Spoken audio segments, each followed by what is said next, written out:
Joroknya tumpukan sampah di kawasan Pasar Binaya, Kota Masohi, Maluku Tengah, Jumat, 7 November 2025, sekira pukul 9.40 WIB.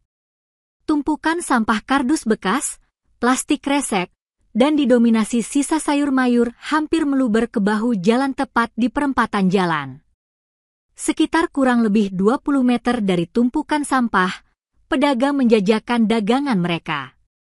Biasanya petugas telah membersihkan sampah sedari pagi, namun beda dengan hari ini di mana tumpukan sampah terlihat masih menggunung. Bukan hanya tak sedap dipandang mata, aroma bau busuk juga menyeruak kemana-mana. Salah seorang tukang becak, Bapak Robi, menyampaikan kekesalannya. Pasalnya tumpukan sampah itu disebabkan kebiasaan warga dan pedagang yang hanya melempar sampah mereka. Padahal posisi bak sampah agak menjorok ke dalam.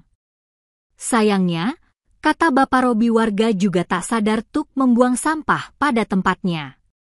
Dirinya mengaku, petugas kebersihan tak mengangkut sampah secara keseluruhan, akhirnya menyisakan sisa sampah. Ia dan rekan-rekan pengemudi becak yang mangkal di kawasan itu menuturkan, sudah memasang papan larangan buang sampah di depan jalan, namun sayang larangan itu tak digubris.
Download Tribun X sekarang, menghadirkan lokal menjadi Indonesia.